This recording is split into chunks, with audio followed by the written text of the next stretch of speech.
जी नई अपडेट में सभी पहिरीं प्यारनि खे ख़ुशि आमदीद। अॼु रिव्यू करण वारा आहियूं पंजाब वेरी। जी हाँ दोस्तों, पंजाब वेरी ड्रामे में काफ़ी दोस्त कमेंट कर रहे हैं छा असद कुरैशी जी एंट्री थी है या न। दोस्तों इम्कान घणा आहिनि पंजाब वेरी ड्रामे में अॻिते हली असद कुरैशी या मूसा इन ॿिन्ही अदाकारनि में कंहिं न कंहिं अदाकार जी एंट्री ज़रूरु थींदी, छो त इन ॿिन्ही अदाकारनि खां ई ड्रामो एॾो कामयाबियूं मतां न माणे सघे।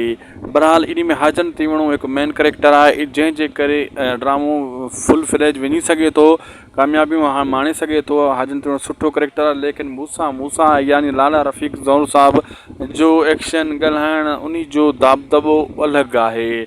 ऐं असद कुरैशी अगरि इन में एंट्री हई त पोइ हीउ ड्रामो वाक़ई कामयाबु थी वेंदो। ऐं अगरि मूसा एंट्री हई हिन ड्रामे में थी सघे थो त पोइ अञा वधीक पंजाब वेरी ड्रामो कामयाबु थी वञे। बाक़ी इरफान शेख आहे, हुन विलन जे तौर ते खोखर साहब बि हिन ड्रामे में आहे, ज़फ़र जिस्कानी आहे, अहमद अली शेख आहे, मज्जू लाड़ आहे, मतिलबु सुठा सभु अदाकार आहिनि। सिर्फ़ु कमी आहे त मूसा जी या असद कुरैशी जी।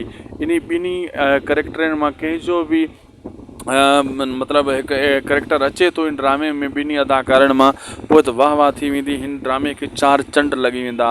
ऐं इन में तव्हां ॾिसो न, ज़ाहिद सिद्दीकी साहब बि आहे जेको तकरार ड्रामे में मज्जू यानी हाजन तीवणे जो सजाउल ख़ान जो सौट जो किरदारु जंहिं अदा कयो हुयो, हिते बि को अहिड़ो ई किरदारु आहे उन जो। इरफान शेख हिकु वॾेरे जे पुट जो किरदारु अदा करे रहियो आहे ऐं खोखर साहब विलन जे तौर ते आहे।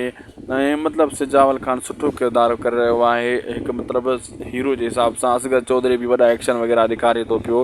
हीउ ड्रामो कामयाबु थींदो, बसि इन ॿिनि अदाकारनि जो इंतज़ारु आहे। ॾिसूं कंहिंजी पहिरियों ख़बर अचे थी त पोइ उहा तव्हां सां तमामु जल्द असां इन चैनल उदासी TV ते शेयर कंदासीं, सब्सक्राइब ज़रूरु कंदा।